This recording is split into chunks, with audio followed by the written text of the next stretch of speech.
Hello, welcome to Gardener's World.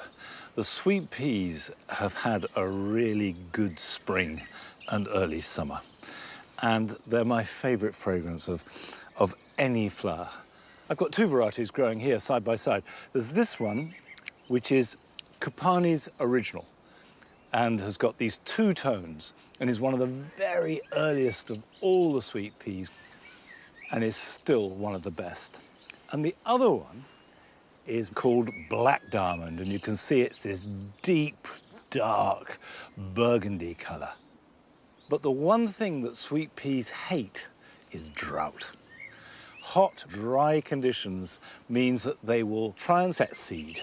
And to stop that happening, the secret is to pick the flowers all in one go. Remove every single flower head that you can see. And we found that if you do that every 7 to 10 days, the energy goes into producing another flush of flowers, which returns about a week later. And if you see any seed pods, remove them straight away. And you should have sweet peas growing and flowering and smelling wonderful well into August.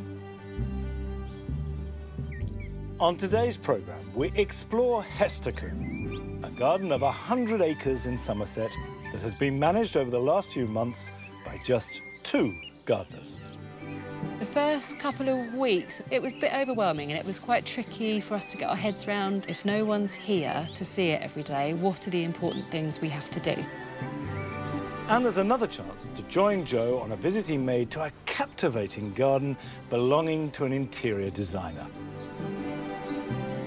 Not knowing anything about gardening and how to make a magical garden, I literally had to use my kind of knowledge of interiors and apply the same principles.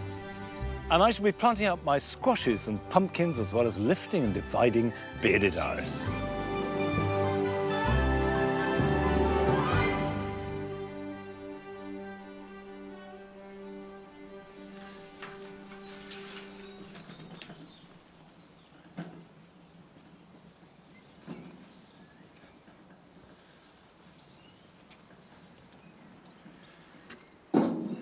I sowed these Gardener's Delight tomatoes 7 weeks ago.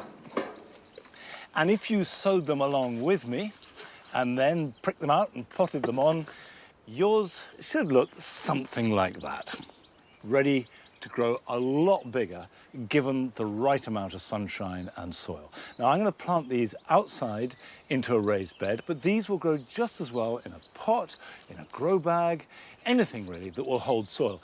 And by the way, with grow bags, if you're worried that they're a little bit shallow and won't take the roots, if you've got an old pot, particularly one that's broken, cut the bottom out, cut a hole in the grow bag, sink the pot into it, put compost into the pot and then plant the tomato into that, so it's got extra root run and also much easier to get a stake of some kind in to support it. And you will need to stake these because they're cordon tomatoes and grow dead upright. Now, it doesn't matter how you grow them or where you grow them, the technique is the same. I'm going to space these out about 18 inches to 2 foot apart. And tomatoes should be planted good and deep. Make a hole and pop that in like that and go right up to that first leaf. And there are 2 reasons for this. One is to make sure that it's really securely anchored in the soil because these become quite big and heavy. And the other is because if the stem is in contact with the soil and underground, it will grow more roots. Firming it in really well. Now, if you're growing them in a grow bag, you'll find that they will have marked out spacing. And I would normally grow 2 in a grow bag, although there are 3 places allocated for planting. I think if you put them that close together, all you're going to end up with are fewer, smaller tomatoes. So we'll put that like that. Gardener's Delight is a variety that I grow every year because they never let you down. So if you're starting out, Gardener's Delight is a very good place to begin. There are some dwarf tomatoes that are adapted for growing in a hanging basket. So So if you really are limited in space, you will be able to buy dwarf bush tomatoes that will trail down outside a hanging basket. Cordon tomatoes are trained to grow as one vertical shoot, and you pinch out all the side shoots that would make them bushy.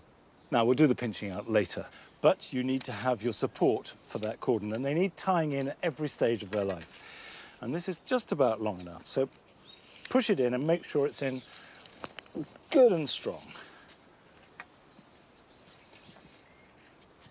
I'm putting the support in a couple of inches away from the plant. I don't want to damage the roots, but it doesn't want to be so far away that you have to bend the tomato back to reach it. And if you've got any doubts, we'll put your supports in first and then plant up against them. Right, I will obviously support the rest of them, but I'm going to water them first because it'll be easier to get at without the canes in the way. It is important to water them in well and then give them a good soak once a week. At the same time, feed them. Now, you can buy a proprietary tomato feed, and they work extremely well. You can make your own comfrey feed, and I use a lot of seaweed feed. If you're growing in a container, you'll need to water more, particularly if it's hot. You may have to water every other day. And if you're growing in a grow bag, make sure there are plenty of drainage holes in the bottom, because if you're not careful, you can water it and it becomes a bag of wet compost. But the thing that will do these more good than anything else at all is a nice blazing summer. So fingers crossed for that. Well, we certainly had a lovely spring, which made life more bearable for all of us who had to spend much more time in our homes and gardens than we ever might have imagined. But it was really tough for those thousands of gardens right across the country that were just preparing to open their doors to the public, and then they had to lock down. And we went along to one of them, Hestercombe in Somerset, to find out how they coped with this situation and also what they had learnt from it.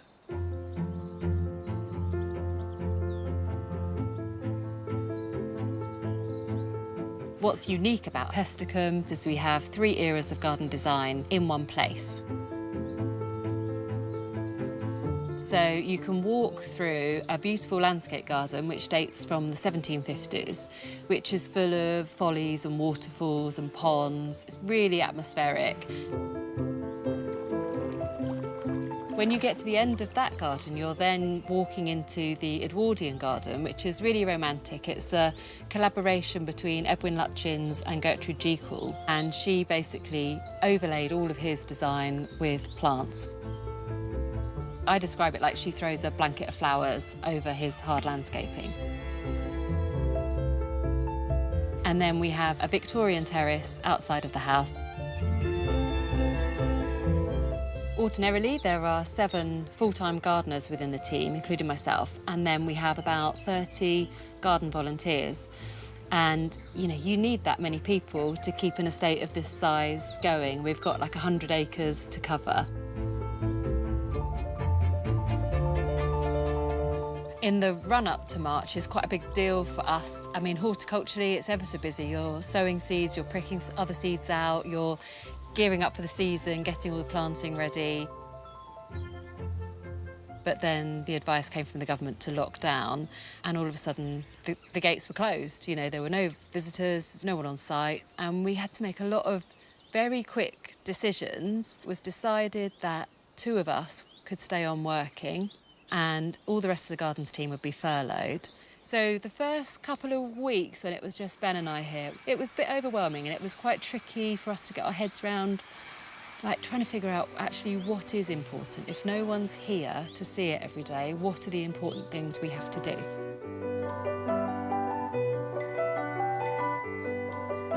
The main priority for us was protecting the historic parts of the garden. So the Georgian, the Victorian and the Edwardian parts had to stay safe, if you like. These are delphiniums, and this is a variety called Blue Nile. And ordinarily, I would stake these using our coppiced hazel from the estate. So you can see I've done that on the peonies here. It looks lovely, but it's quite time-consuming to get it to work and to look nice.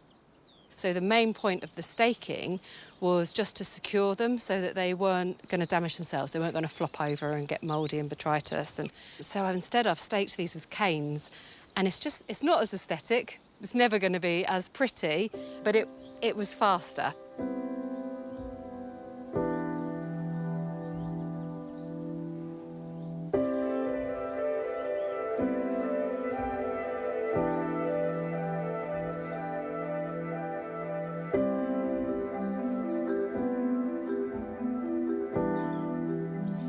So this is the Daisy Steps. This is quite a big feature within the gardens, designed by Lutchins and to link the two gardens together. It's called the Daisy Steps because of these little daisies, and these are called Erigeron carvinskianus, or Mexican fleabane, if you want an easier word to say. It's one of the areas that we've had to let go a little bit just because there's only two of us here. It doesn't really matter. So we would normally mow this whole area and keep it quite neat. But actually we've left it. It's been really interesting. I mean, as you can see, the grass is ever so tall. It's full of insect life, full of pollinators. And it might be an idea that we can take forward. Maybe we can keep some of this wild look. Obviously, we have to keep a balance here because fundamentally this is a historic garden, and historically there would have been lots of gardens and this would have been immaculate. However, when you mix that with modern thinking and climate change and wanting to bring more wildlife into the garden, maybe there's a compromise to be had here going forward. It's almost like you want to get your hands back on the steering wheel, but not quite as tightly. Part of the work that we'd done pre-lockdown was to sort of add a bit of interest around the site. We'd planted quite a lot of tulip bulbs in pots around the place. And obviously then, as they came into flower, no one was here to see them. So we put them all in the boots of the car and we took them to local nursing homes because we just sort of felt at least people could enjoy them.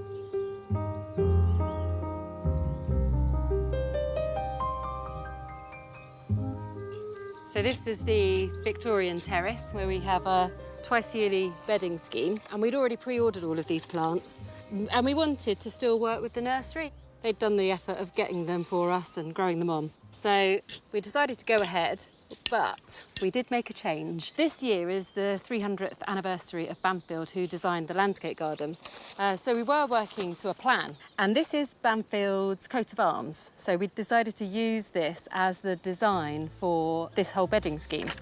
But actually, when the plants arrived, and it was just Ben and I here, for the sake of time, we decided to just go with a random pattern. And actually, the most important thing we could do, especially in this heat, was just get the plants in and get them watered as quickly as possible.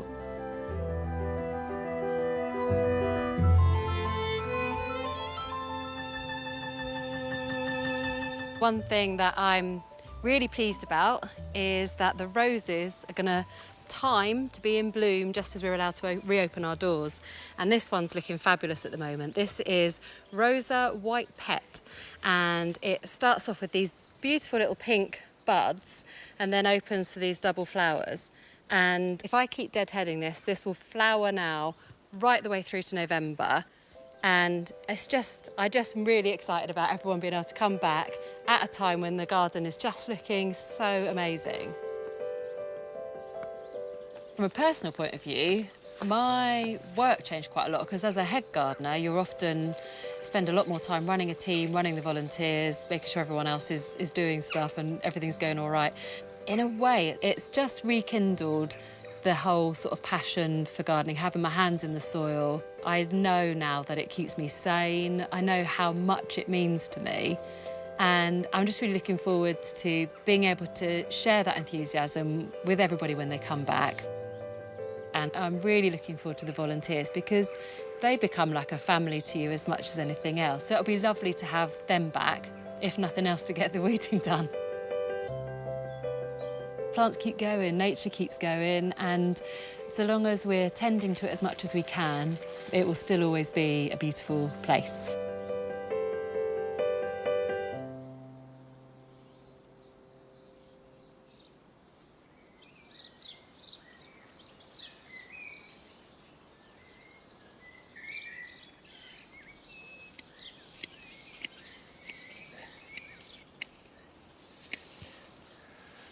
I've been to Hester Combe 3 or 4 times, and every time I go there, I find something new that is beautiful and inspiring.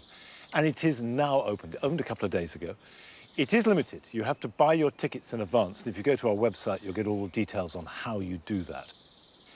Now, I'm cutting back this geranium. This is Geranium Phaeum. You can see it's really big.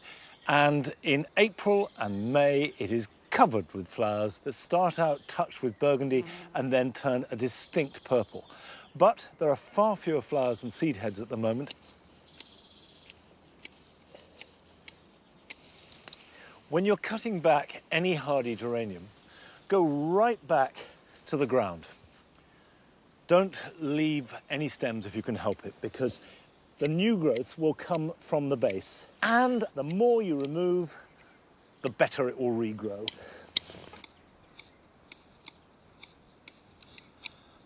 Throughout the whole spring period, when we were confined to our gardens and couldn't get to garden centres, we had to recycle plants, take cuttings, and in many ways that was a liberating experience, and we all learnt from it. But we've had a film from Barry Birmingham in Hertfordshire, who shows that it's not just plants that could be recycled ingeniously. During this time of isolation, I've been trying to recycle loads of stuff in my garden and keep out of the way of the rest of the family. And I thought you might like to see what I've been doing. So I'm going to show you. So, my children are 21 and 23, and they had a trampoline, which I've now managed to make into an arch, which is going to hold, hopefully, roses. And I've made this arch using logs, and it becomes a retaining wall. So that was the first bit of the trampoline that I used. And then the second bit of the trampoline, you can probably see in the background already. It's a fruit cage, which I've used the legs and the bases of the trampoline to make into a fruit cage, which I've wanted for a long time. And we better not mention the swing in the background, which I've also stolen for beans. So the theme of this isolation has been lots and lots of recycling. So hopefully that'll have inspired you to do something with some of the stuff that you've got lying around at home. Thanks a lot for watching. Bye.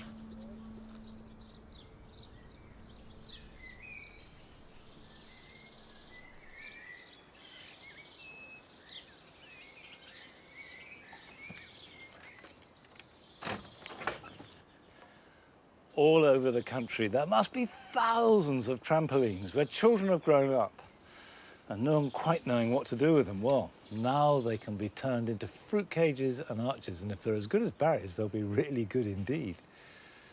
Now, it is time to divide these bearded irises. They were fabulous this year. They loved the hot spring.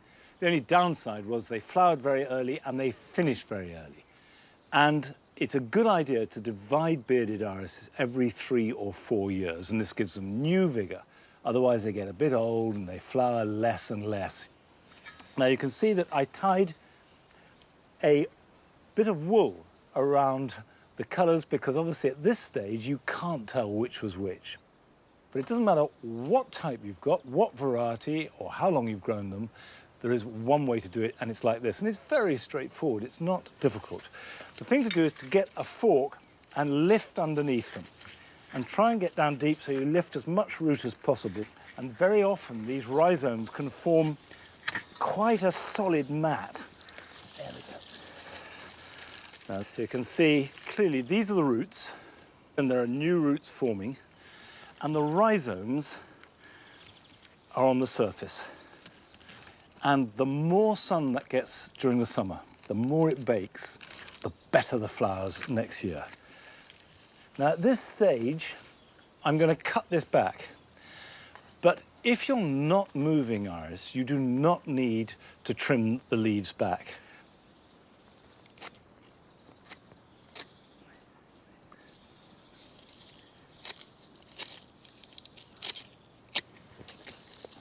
Now you can see that this is a clump of rhizomes. So if I go across there like that and cut that, that is a perfectly healthy little plant. And as long as there is a piece of growing leaf or even a bud, they'll be fine. Let's cut this one here. The inner part, that was the centre and core of the plant, you can see that it's old and looking a little bit manky. So that I will throw away. And I would stress that this treatment is for bearded irises only. Other irises you don't treat in this manner. When you're replanting these, the roots need to be under the ground. And if my hand is the ground, that's how to replant them. So the roots are in the soil, but the rhizome is on the surface. And the reason why you cut the stem and the foliage back when you move them is because if they were full height, they would act as sails in the wind, and there's a real risk that they would at least damage the roots, if not pull it right out the ground. So you cut them back simply to make it more stable. Well, this is a job that will take a little while. So let's go back a few years and revisit a garden in London near Joe's home, belonging to the interior designer Abigail Ahern.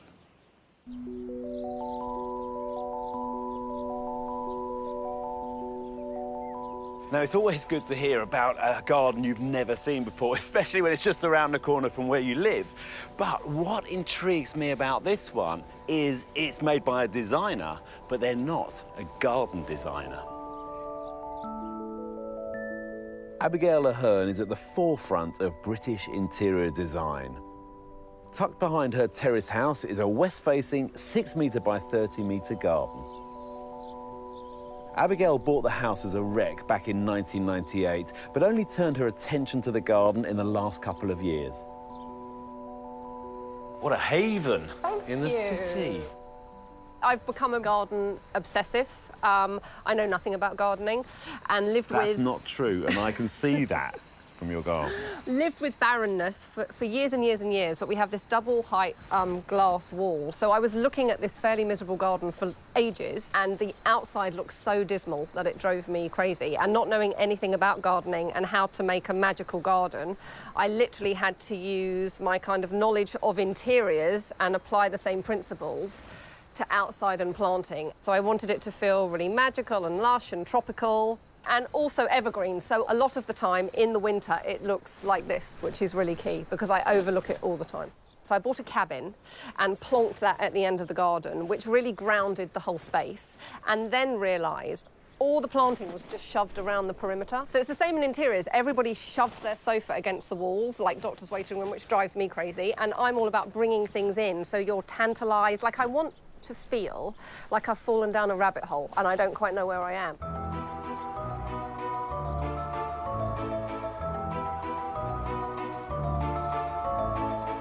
This is a new addition, isn't it? It's a new addition. This is a mimosa. I love its feathery leaves. It's beautiful and in flower. I know. You know how big that gets? It's just going to go up and up and up. Is it? Yes. Yeah. That's what you want. That's music to my ears. Yeah.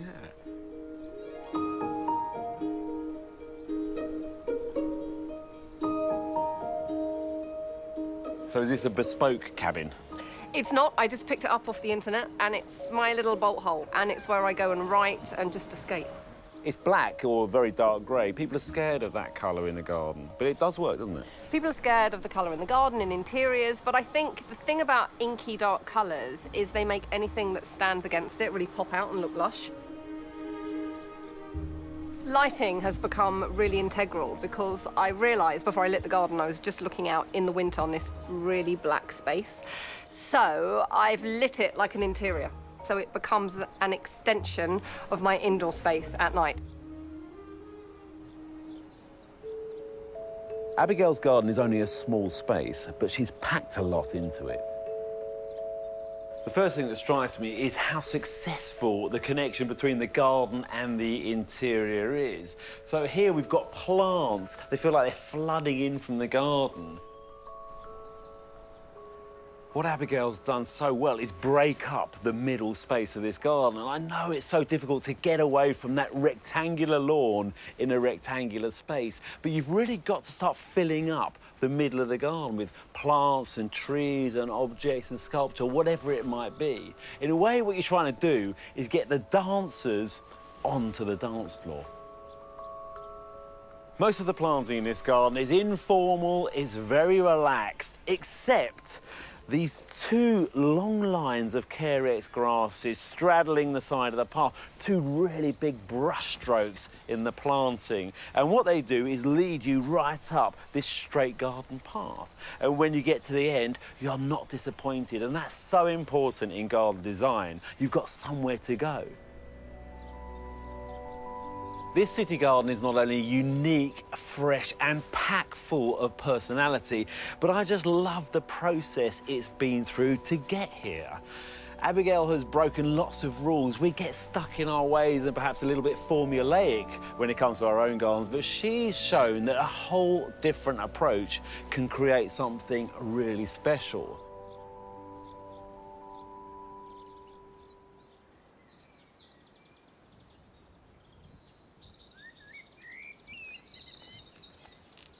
Come on.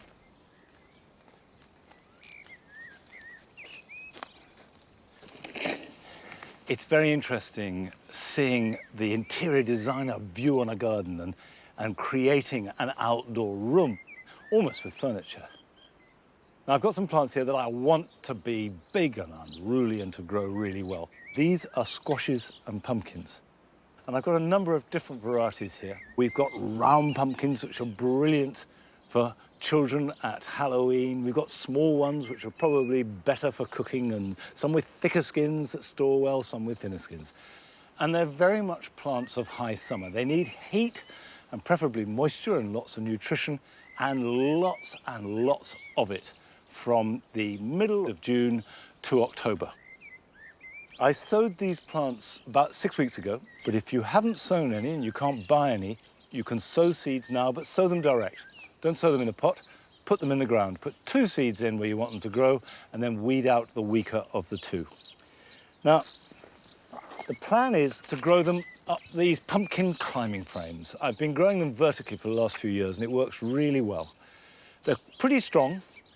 Just bean sticks won't do. They're going to have to take quite a lot of weight, and I will get 2 or 3 plants in each row. So I'm starting with this one. This is called Blue Hubbard. And the skin is blue, but the flesh is orange and very good. And the ground has been really well manured. I've put in loads of garden compost. All right, let's put another Blue Hubbard there. So that's like that. I've got a variety which I've grown many times over the years, which is Musc de Provence, which has got a greeny skin. And I'm going to put this in between so it can be trained up both sides. So that will go there, and that like that. The beauty of growing them up as support is that you can grow up to half a dozen different pumpkins in an ordinary bed, whereas normally you need to leave 2 or 3 meters between each plant if they're to develop properly. So it really is the only practical way to grow them if you're at all limited in space. Now this one is called Blue Curry, and the curries are Japanese and they're smaller, and they're much better for storing and absolutely delicious. And then in the final end bit, I've got some butternut squashes. And you can grow them against a fence, against a wall, you can grow them up a wigwam, you can grow them in a container as long as it's big enough.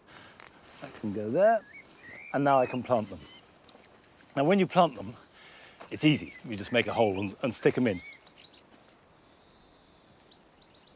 So we will just pop that in, like that, and then just make a donut around it, so that when I water it, that will fill. That way, the water will all go to the roots as well as the rain, and they must never be allowed to dry out. When I've finished planting them all, I'll give them a good soak, and then I won't need to do anything for a few weeks until they start to grow, and then I need to tie them in. But we'll come back to them, and if you are growing them, we'll keep revisiting them, so hopefully we could all harvest glorious pumpkins together in early October. Still to come on today's programme. There's another chance to join Arit on a visit she made to Kent to talk to people whose physical and mental health have been transformed through gardening. There's something about being sort of close to the plants. Really makes you feel so grounded and connected. And that's what this place does, it makes you feel connected. But first, thank you for all the films that you've sent us. We've had thousands, and we've loved seeing your gardens at home. And we've met some amazing people through it, but none more remarkable than Sue Kent, who sent us this film from her garden in Wales.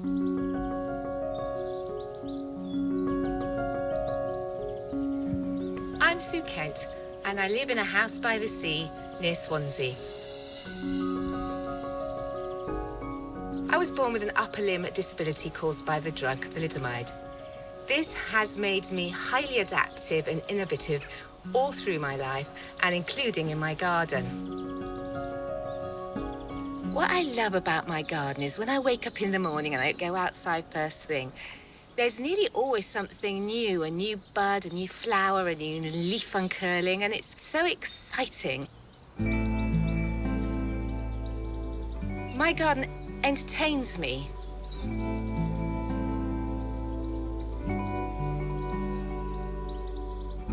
The garden to me is like a canvas. I try and design it, but then nature takes over and it has its own ideas. It's like my painting partner. I've been developing my 3/4 of an acre plot, which wraps around the house over the last 30 years, getting a little bit of weekly help from a local gardener with weeding and pruning.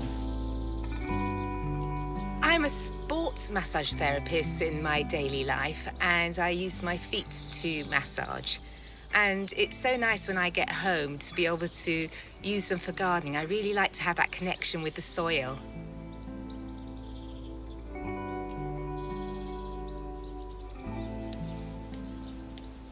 Having a disability means there's some things I can't do in the garden, but I adapt and work around these things, and then I'm able to enjoy my garden. I just love it. Finding the right tool for the job is terribly important. It makes all the difference to gardening independently. I can just use my toes and pick up the weeds and put them in the bucket. There's one drawback to reading with feet. They don't make foot gloves. And all I've got is these socks of protection. So my cucumbers really want to get into the ground.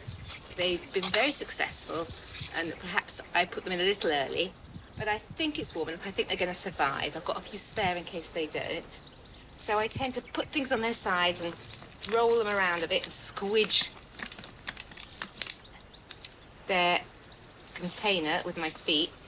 It should come out with some roots ready to plant. This is an F1 hybrid, and it's prolific. It's an outdoor variety, as long as the weather's good. And this is one of the sunniest places in the garden. It'll grow well up the trellis. And then I just backfill around it with my feet. And obviously I'll give it a bit of a water.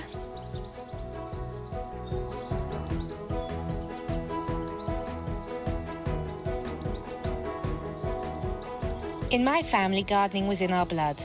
My great-grandfather had the royal warrant to supply asparagus to the Prince of Wales. And when I was little, I spent many happy hours in the garden with my father, who was also passionate about plants. So it's not surprising I really love growing veg. This large funnel I found on the beach after a storm, and it is magnificent for growing rhubarb in. Keeping containers small means that I was able to grow salad and kale over winter, and when the greenhouse gets too hot, to bring it out and prolong the season without things bolting. As you can see, all the pots are not too big, so I don't have to bend too far and I don't have to reach too far. So everything is hugely accessible, which gives me independence of gardening.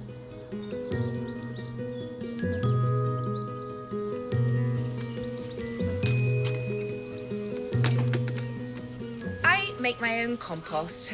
It's full of nutrients, and I find it better than just using shop-bought compost. The only trouble is that straight from the compost heap, it's full of little woody bits that need to be sieved out. But sieving for me, with short arms so close to my body, is a whole body experience, and it's just a little bit too shaky. So I put a pot inside the bucket, and then I rest the sieve on top,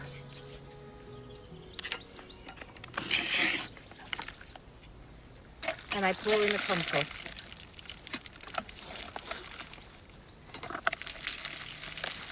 Oops, Daisy.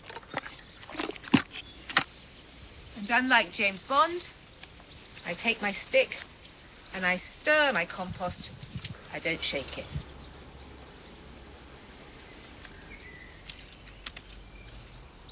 And I found it to be quite therapeutic in a strange way. And now I just hope Mr. Robin's going to come and pick out all the lovely worms that have appeared at the top of it.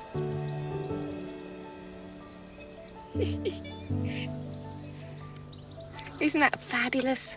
Quite a greedy robin. I think he's got a big family to feed. And gradually, all the good stuff falls through the sieve into the bucket below, and I'm left with all the twigs and stones. This is the end result. Lovely, friable compost, ready for seedlings to go into. Really lovely.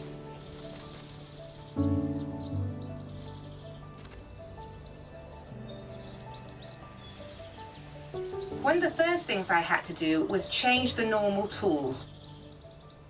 I've got no thumbs, so gripping is difficult, and I'm not very strong. So using standard tools isn't ideal. These are the ones that I have found the most useful for weeding. The notch allows the weeds to fall into that notch, and so when you lift it out, it brings the weeds out quite easily.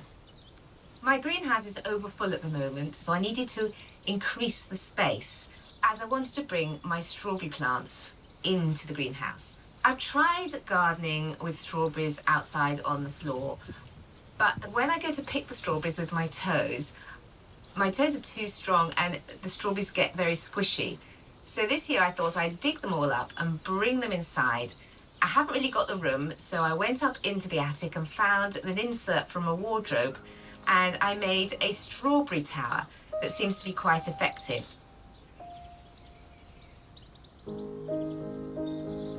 Having a physical difference, whatever it is, can create barriers in the garden. But it's worth working around them because the rewards are so great and it brings such joy.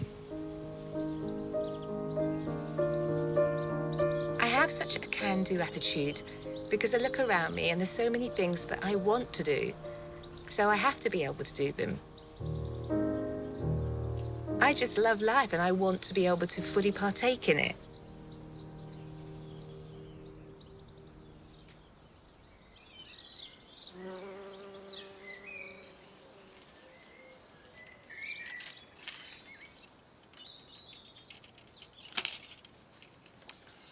Well, I'm sure you found that as inspirational and as impressive as I did. And Sue has made a lovely garden.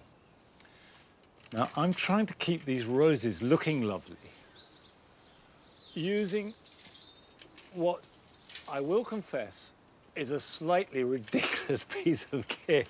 This is a normal secateurs on the end of an extendable pole, which is quite useful for deadheading roses like this. This is a rose called Madame Caroline Testut, and it's a hybrid tea climber with great big blousy blooms, which is fantastic until they go over, and then they become great big blousy soggy blooms. And of course the whole point of deadheading is to make it flower again, so it's important to do it. And if I don't use this, then I have to get up a ladder and do it, which I could easily do. But I like gadgets. Okay, I'll keep snipping away at this, but it is time to visit another one of your gardens. And this time we go to Liverpool to visit a family who are growing a crop that I suspect most of us have never even tried. Hello, Gardeners World. My name is Masood Malik. I'm a psychiatrist, and this is my garden here in Liverpool. But today, I have my gardening team with me. My name is Zach. And I'm Jacob. The two boys, the gardening boys. And we're going to be growing mushrooms. Guys, do you know what type of mushrooms we're going to grow? Is it shiitake? Correct. And? Oyster. Excellent. And we'll talk you through how we're going to do it. Well, the theory is simple. What you need is freshly cut logs. These are about 2 to 3 weeks old. We need a drill, and we need the oyster mushroom, which is located in the mycelium stored on these dowels. £10 from the internet, not too bad. £10 indeed. Yeah. Right, next, we're going to do the practical. Here we go. Drill a hole. Let's have the dowel you'll put it in. Put it in there. Oh God. That's it, and push it in. And to seal it, we just need a bit of wax. Now them hammering in the Dowels. dowels. And the shiitake mushrooms like to be flat on the ground, while the oyster mushrooms prefer to be standing up. It has taken us about half an hour to do about 5 different logs with 2 types of mushrooms. Harvest will be in about 6 months, and then every year for the next 6 years. It's not bad for a little bit of work. I think it's a bargain.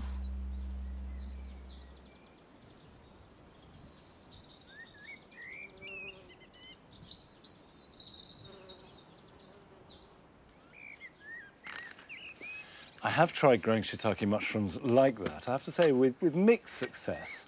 But Masood has clearly realised one key factor, which is that children love the whole rigmarole of growing mushrooms in logs. And let's hope, for his sake and the kids, that they're enormously successful and have masses of lovely mushrooms. Now, I want to make masses of lovely plants. And I've got a hydrangea. This is Hydrangea Annabelle, which is immensely popular because it makes this enormous, great puffball of white florets that flowers from midsummer right through into autumn. Will grow in shade, will grow in sun, a really good doer.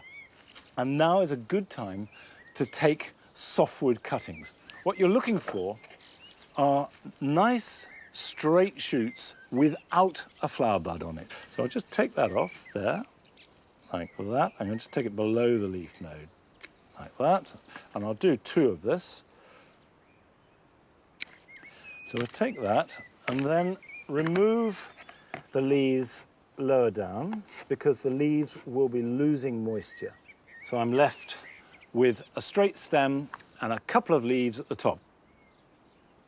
Now that, I think, is a little bit too much leaf there, so I'm going to cut that in half just to reduce the amount of transpiration. Now, I'm going to use pure perlite, and it's got no nutrition whatsoever, but cuttings don't need any nutrition to form roots. If you haven't got perlite, just use a nice loose, open, gritty potting mix.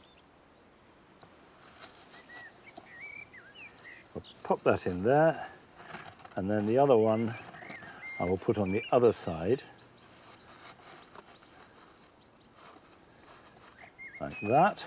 Once it's got roots, we'll pot it on into good compost. Now, the point is that I've still got my parent plant, and potentially I've got 2 more.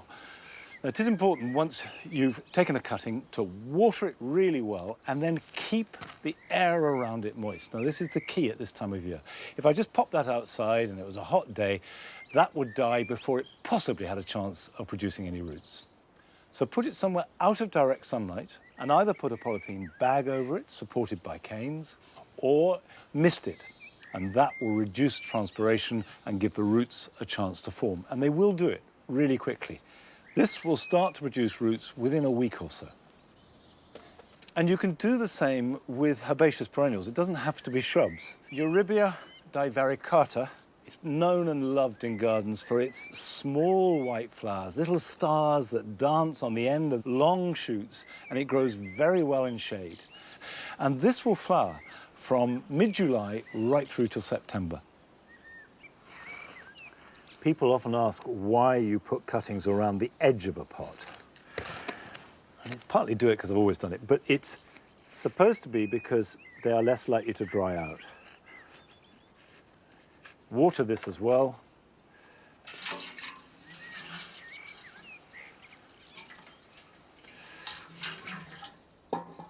Now, people are becoming increasingly aware of the relationship between health, particularly mental health, and gardening.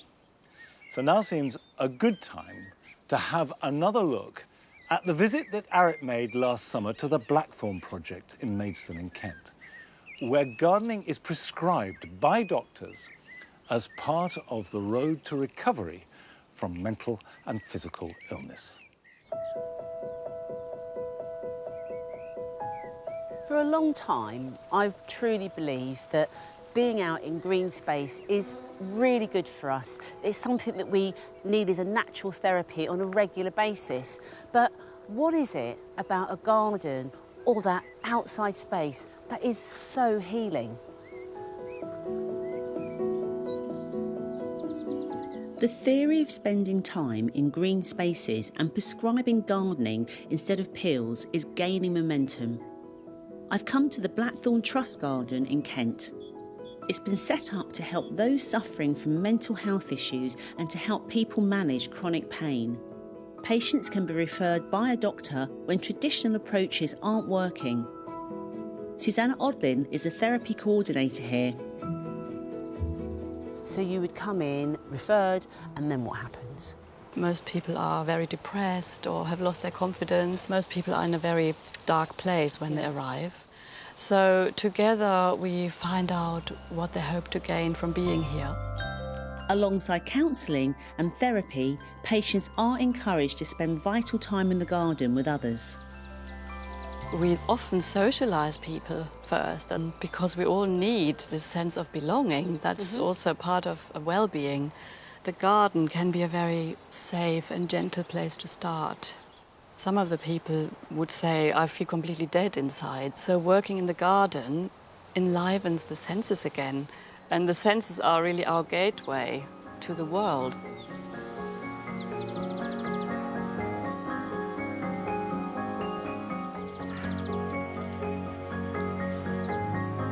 Lisa has been coming here for nearly 2 years after a car accident left her with chronic back pain. I was never really interested in flowers, plants or anything before my accident and before finding Blackthorn. Yeah. Now, they're just wonderful, the beauty of them and the peace that it brings to me.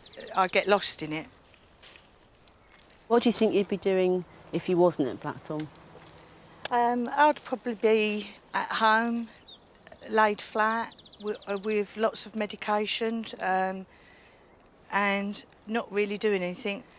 But coming to Blackthorn, each part and each stage of the programme brought me back to life.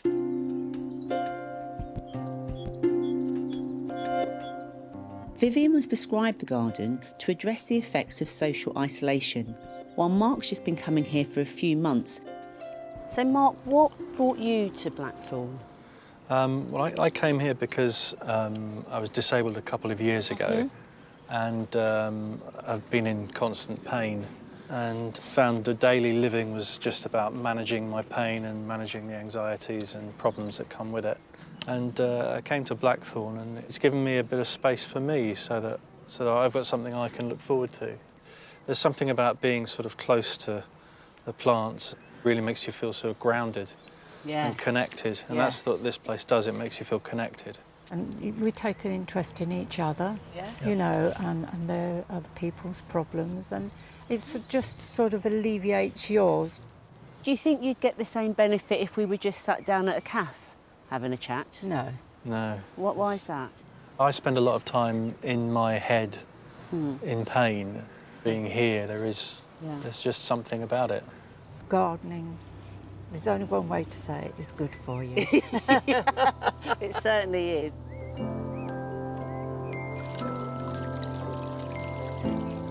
Paul used to come here to treat his depression and social anxiety. So, do you think you know what it was specifically about the gardening that was helping your particular condition? I was quite broken. Right. And I needed to come back together, so it felt like the gardening facilitated that. Yeah. Having that awareness that everything changes, everything's transient, definitely gave me a sense of hope for the future. I'm now a self-employed gardener. Oh, really? That's keeping me very busy. That's brilliant. It just goes to show, doesn't it? You know, how things can just turn around with a bit of time and patience like our lovely plants need. Yeah. Yeah. Absolutely. It's clear that prescription gardening is working for the people here, and it's looking hopeful that green medicine could be offered to more people in the future. It's predicted that in the next 5 years, social prescribers working with the NHS will give out 900,000 appointments a year, which will include gardening. All of these stories are a compelling argument for how gardening can be a medicine. It can relax, it can rejuvenate, and it can help with social interaction. And all of those benefits are not only good for the body, but for the mind and spirit too.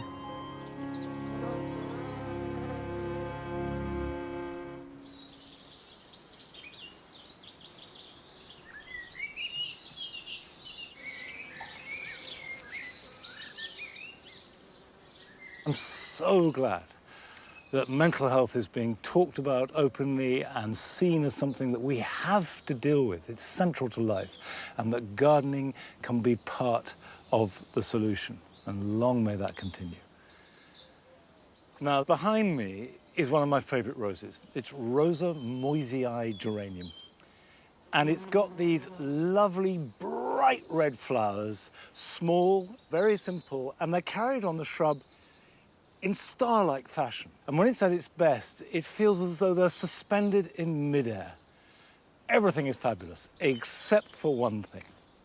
It's got fire blight. And you can see here that you have a stem with the foliage looking as though it's been in a fire, which is why it's called fire blight. And this is a bacterial infection that actually can afflict most members of the rose family. And here at Longmeadow, I've seen fire blight on hawthorn hedges, on apple trees, pears, and then you'll also see it on some roses. But before you get too alarmed, it's not that common, and it's very, very rarely terminal. And the way to deal with it is simply cut it out. Cut back to living, healthy growth. So I'm going to follow this back here. I'm going to need to cut right back in there to here. Right, now this comes out. Even if I have to cut back half the shrub, it'll regrow, and it'll regrow healthily. The plant itself is not affected, it's just parts of the plant. Now I shall burn this, and if you possibly can burn it, that is by far the best thing to do. If that's not practical, don't put it in your green waste, because there is a real chance of spreading it. And finally, whenever you cut back any diseased branch, whether it be for fire blight or anything else, disinfect the tools. So I will disinfect my saw and my secateurs before using them again. Now, I know I complain a lot about how wet it is here at Longmeadow, but by and large, it's very mild, winter and summer alike. But I know from personal experience that it is a very different kettle of fish up on the North York moors. And we've been sent a film by Chris Milnes, who deals with those harsher conditions and yet still manages to produce a wide range of fine vegetables. Been growing vegetables for a lot of years now. Where we are here, we're up in the hills, we're down near the river. We're in a frost pocket, so we get frost as late as early June and can get another one back in September. So we'll take a few precautions if I'm going to grow vegetables successfully. So I'll show you one or two things just around my veg plot.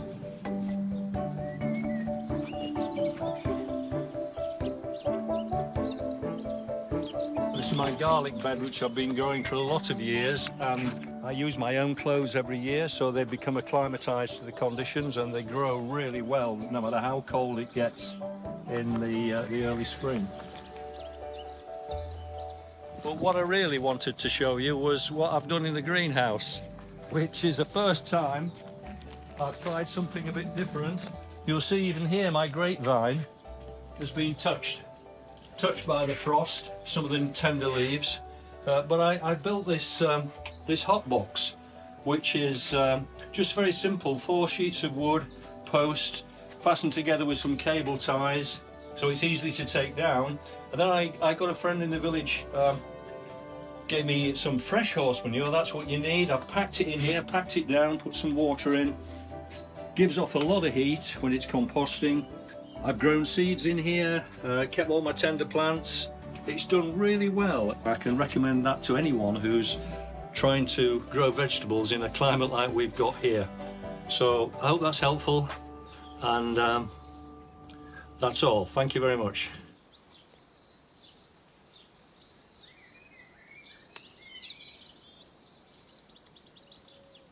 Chris does live in the most glorious part of the world, and I do know the weather is harsh. I remember someone saying to me that summer comes in the second week of July and leaves round about the third.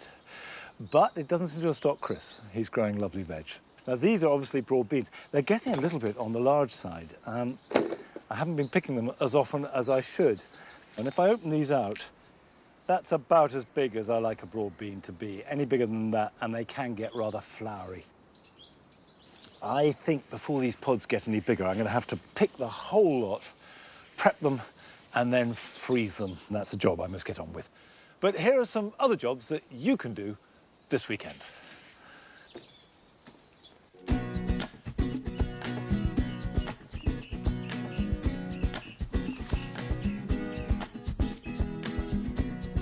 Sow lettuce seeds for harvesting in early autumn. Sprinkle the seeds onto a container, cover them over, and they should be ready to prick out in about 3 weeks' time. As soft fruit ripens, it is important to protect them from birds. Just drape a temporary netting over it, fixing it firmly at the top of the bottom and also making sure it's taut so the birds can't get tangled. And leave it on for as long as it takes for the fruit to fully ripen and be harvested.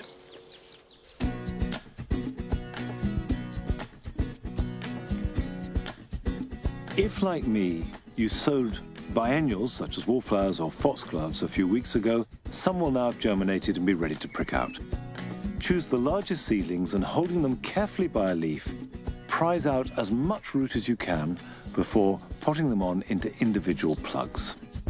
Water these and set them to one side, and then you can have another go at the smaller seedlings in a week or so's time. And if you haven't sown any biennials yet, it's not too late to do so now.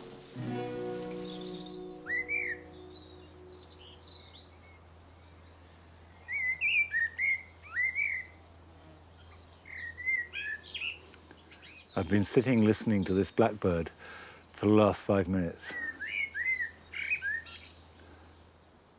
And of course, we're now coming up to the summer solstice, the longest day, the peak of the year. And if ever there was a moment to sit in your garden and listen to the birds and take in the fragrance and the sights of the flowers, it's now.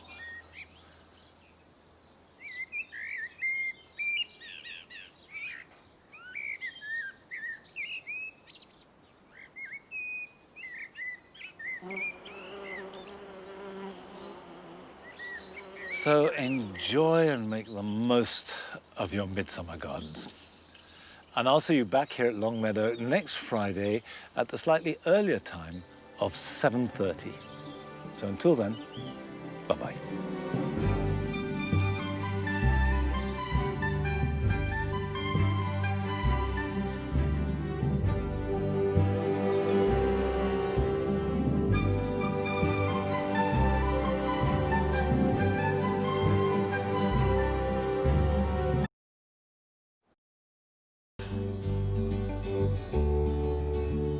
I am blown away by the diversity of wildlife in this garden. I've even seen lizards amidst the huge array of insects, all right in the middle of Bishop Stortford.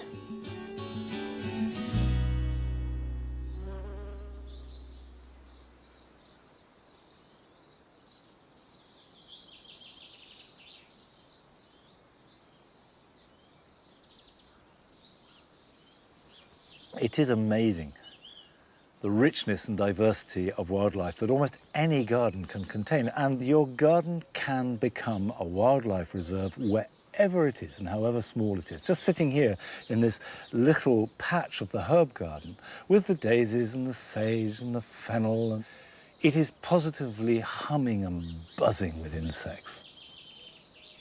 I can hear many different types of birds, and probably there are little shrews and voles running around in the undergrowth. But there is one secret to really noticing them, and that is to give yourself the time to stop and look.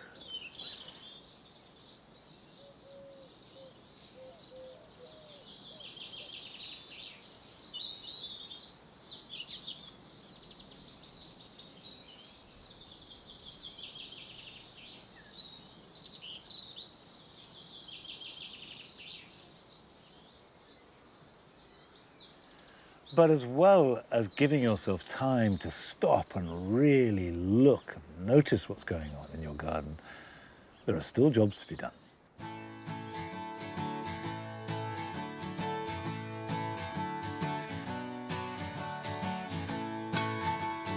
To prevent plants from burning up in the heat, it's important to keep your greenhouse cool when the weather turns hot.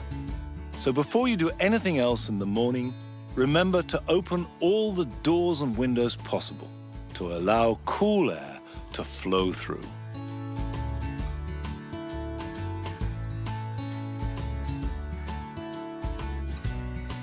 To keep grass paths looking neat and also to stop the grass invading into a border, you do need to regularly trim them. A pair of long-handled shears is invaluable for this job, but you can do them with hand shears just as well.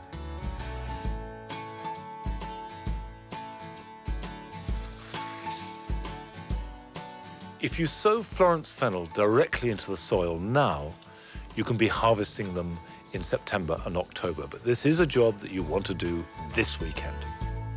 Sow them in rows, spreading the seed as thinly as possible. Cover them over and water them.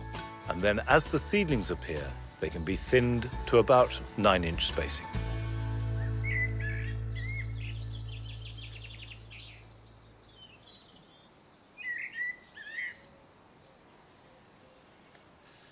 For the last couple of years, the Alchemilla has filled this path down the long walk.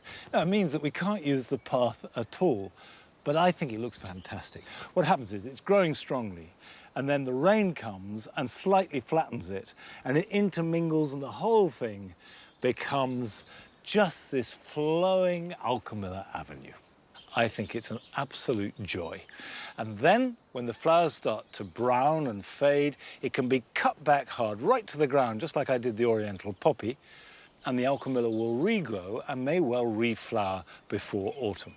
It's one of those plants that hardly ever will let you down. It grows very well in dry shade, and it just looks perfect in this entirely green setting.